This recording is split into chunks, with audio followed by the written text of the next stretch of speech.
नमस्कार दोस्तों, स्वागत है आपका मेरे YouTube चैनल में और एक न्यू वीडियो में। मैं राहुल कुमार आपका स्वागत करता हूं इस वीडियो में। इस वीडियो में हम बात करने वाले हैं नॉर्मल लेबर के बारे में। नॉर्मल लेबर होता क्या है और नॉर्मल लेबर में जो बेबी है उसका बर्थ कैसे होता है। तो अगर आप मेरे चैनल पर न्यू है तो मेरे चैनल को सब्सक्राइब करें और वीडियो को लाइक करें। चैनल में आगे बढ़ने से पहले मैं आपको रिक्वेस्ट करूंगा कि इस वीडियो को और इस टॉपिक को ध्यान से समझें, तब आपको समझ आएगा कि नॉर्मल लेबर होता कैसे है और नॉर्मल लेबर में बेबी का जो बर्थ है वो कैसे होता है। तो नॉर्मल लेबर हम स्टार्ट करते हैं। लेबर हम कर रहे हैं normal labour.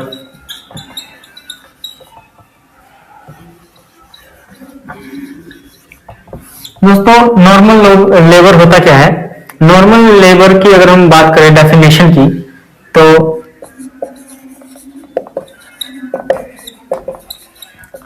Normal labour it is defined as a series and events of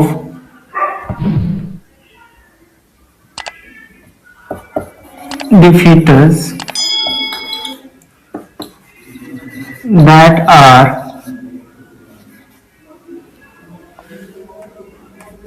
propel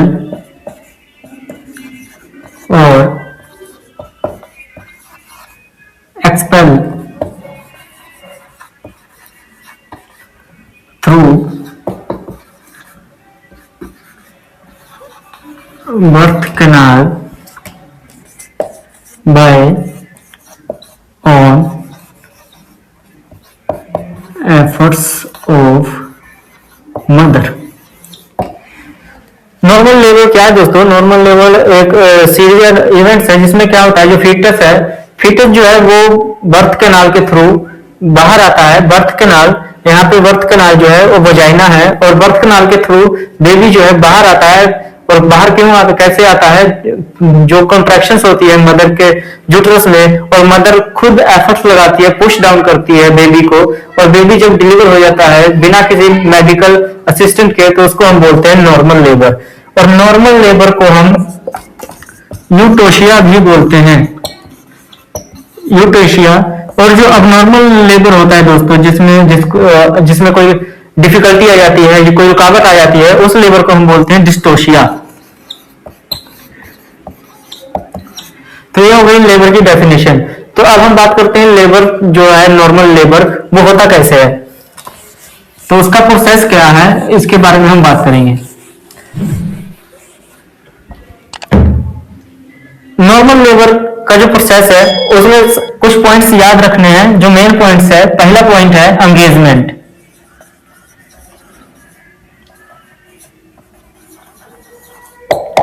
जो पहला पॉइंट है दोस्तों वो है एंगेजमेंट, और दूसरा पॉइंट है डिसेंट। तीसरा पॉइंट है फ्लेक्शन।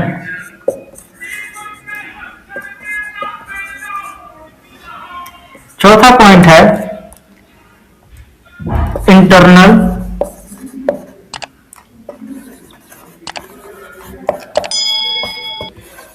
Rotation of head.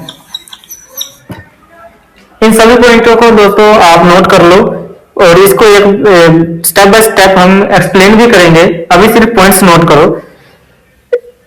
ये 4 पॉइंट्स के बाद आता है 5वां स्टेप, उसमें होता है क्राउनिंग।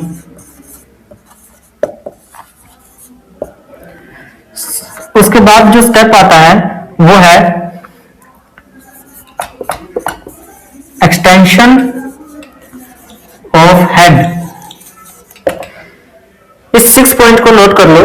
इसके बाद हम बात करें नेक्स्ट पॉइंट की, तो नेक्स्ट पॉइंट जो होता है वो होता है रेस्टिट्यूशन। नेक्स्ट पॉइंट है रेस्टिट्यूशन। इसके बाद जो है internal rotation off shoulder, baby का शोल्डर। उसके बाद जो नेक्स्ट पॉइंट है वो है एक्सटर्नल रोटेशन ऑफ हेड। उसके बाद नेक्स्ट पॉइंट जो है वो है delivery of body and trunk. तो ये मेन 10 पॉइंट है और इसको बोल सकते हैं ये मेन 10 स्टेप है जिसमें नॉर्मल डिलीवरी कंप्लीट होती है। तो बात करते हैं नॉर्मल डिलीवरी के स्टेप की। तो वन बाय वन सभी स्टेप्स जो है एक्सप्लेन करेंगे। हमारा पहला जो पॉइंट था वो था एंगेजमेंट। इसमें क्या होता है दोस्तों, इस पॉइंट में क्या है, जो बेबी का हेड है, जो बेबी का हेड है वो क्या हो जाता है, वो एंटर हो जाता है पेल्विक फ्लोर में। जो पेल्विक ग्राइडल है उसमें बेबी का जो हेड है वो एंटर हो जाता है, वो उसको बोलते हैं एंगेजमेंट। इसमें ट्रू लेबर पेन स्टार्ट हो जाता है। उसके बाद जो दूसरा है वो है डिसेंट। डिसेंट क्या है दोस्तों, डिसेंट में क्या होता है, एक कंटिन्यू प्रोसेस है। क्या है, कंटिन्यू प्रोसेस है जिसमें क्या होता है, बेबी का जो हेड होता है, बेबी का जो हेड है वो नीचे की तरफ डाउनवर्ड मूव होता रहता है। कंटिन्यूसली जो बेबी का हेड है वो डाउनवर्ड मूव होगा सर्विक्स की तरफ, वो होता है डिसेंट प्रोसेस। तो बेबी का हेड जब डिसेंट हो जाता है, डिसेंट होने के बाद जो थर्ड पॉइंट है वो है flexion.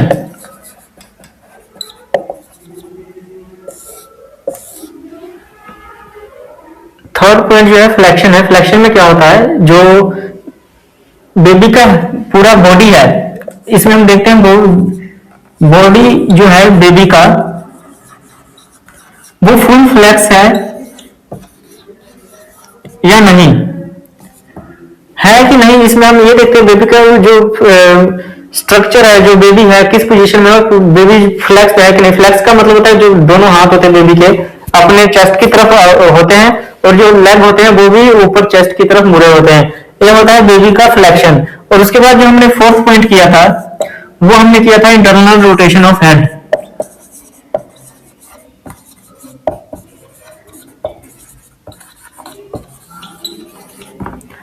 Internal rotation of head में क्या होता है दोस्तों, इंटरनल रोटेशन ऑफ हेड में जो बेबी का हेड है वो 1/8 जो है रोटेट हो जाता है, रोटेट होता है। और किस तरफ रोटेट होता है, अपवर्ड। अपवर्ड किसकी तरफ, सिंफिसिस प्यूबिस की तरफ। सिंफिसिस प्यूबिस की तरफ रोटेट होता है। जैसे कि मान लो बेबी का हेड है वजाइना और बेबी का हेड जो है अंदर है, तो अभी बेबी का हेड जो डिसेंट हुआ नीचे, डिसेंट हुआ, डिसेंट होने के बाद जो बेबी का हेड है वो 1/8 मूव होगा और ऊपर की तरफ मूव होगा। ऊपर यहाँ पे सिंफिसिस प्यूबिस होता है, सिंफिसिस प्यूबिस की तरफ मूव होगा। तो ये होता है fourth step, internal rotation of head. उसके बाद जो फिफ्थ स्टेप था हमारा वो था क्राउनिंग का। क्राउनिंग क्या है, क्राउनिंग में जो बेबी का हेड है वो शो हो जाता है, शो होने लग जाता है बेबी का हेड। बेबी का हेड शो होने लग जाता है और सिंफिसिस ऑसिपिट और सिंसिपिट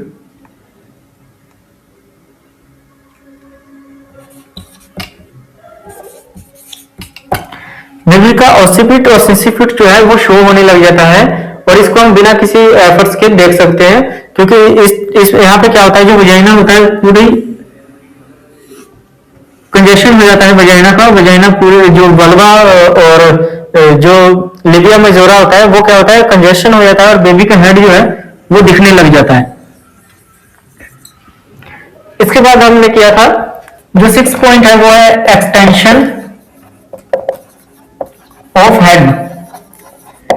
रिटेंशन ऑफ हेड, इसमें क्या होता है, बेबी का हेड जो है बोर्न हो जाता है, हेड बोर्न हो जाता है बेबी का। और उसके बाद जो था 7th पॉइंट वो था रेस्टिट्यूशन। रेस्टिट्यूशन में क्या होता है, बेबी का जो हेड ट्विस्ट हुआ था, बेबी का जो हेड ट्विस्ट हुआ था वो अनट्विस्ट हो जाता है, अनट्विस्ट हेड हो जाता है। इसके बाद जो 8 पॉइंट था हमारा वो था इंटरनल रोटेशन ऑफ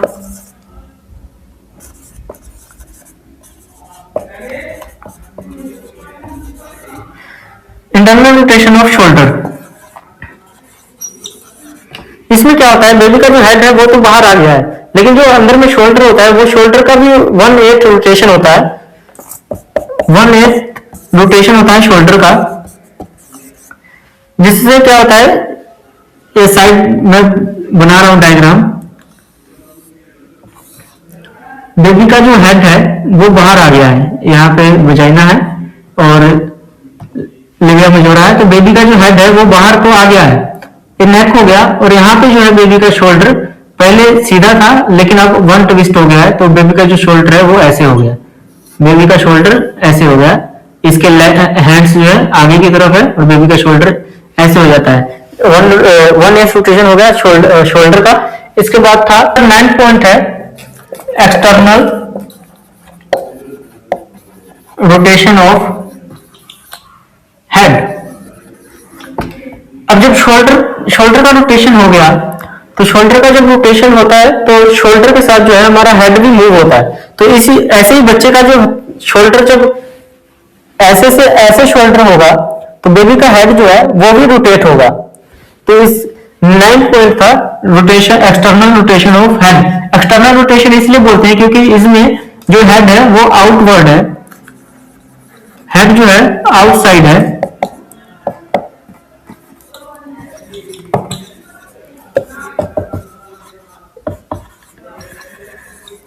बेबी का हेड जो है आउटसाइड है बर्थ कनाल से, इसलिए इसको एक्सटर्नल रोटेशन ऑफ हेड बोलते हैं। और लास्ट स्टेप जो है इसमें होता है delivery of trunk and body. तो लास्ट स्टेप है, इसमें क्या होता है, बेबी का जो ट्रंक है, ट्रंक मतलब कि जो हमारा अब्डोमेन हो गया, चेस्ट हो गया, ये हो जाता है। और फुल बॉडी मतलब कि हमारे लोअर एक्सट्रीमिटी और अपर एक्सट्रीमिटीज सभी जो है बेबी का वो बाहर आ जाता है। तो इस तरह से नॉर्मल लेबर कंप्लीट होता है। तो नॉर्मल लेबर जो है 10 स्टेप में होता है। और उम्मीद है आपको वीडियो अच्छी लगी होगी और ये नॉर्मल लेबर का जो मैकेनिज्म है वो समझ आया होगा। अगर वीडियो अच्छी लगी है तो चैनल को कर दे सब्सक्राइब और इस वीडियो को करें शेयर अपने दोस्तों के साथ, ताकि उनको भी ये नॉलेज मिल सके। Thank you.